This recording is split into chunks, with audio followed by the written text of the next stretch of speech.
কলকাতায় যুবভারতী স্টেডিয়ামে ক্ষুব্ধ সমর্থক, ভাঙচুর ও বোতল ছোড়াছুড়ি। দর্শকদের দাবি, কলকাতায় ব্যবস্থাপনা ছিল একেবারেই ভয়াবহ।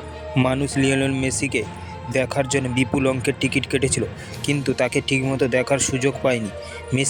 মেসিকে মাত্র 10 থেকে 15 মিনিটের জন্য মাঠে আনা হয়েছিল, আর তখন মেসিকে চারিদিকে রাজনীতিবিদ ও অন্যান্য কর্মকর্তারা ঘিরেছিলেন, ফলে দর্শকরা মেসিকে দেখতেই পায়নি। এই হতাশা থেকেই ক্ষোভ এবং বিশৃঙ্খলার সৃষ্টি হয়েছে স্টেডিয়ামে।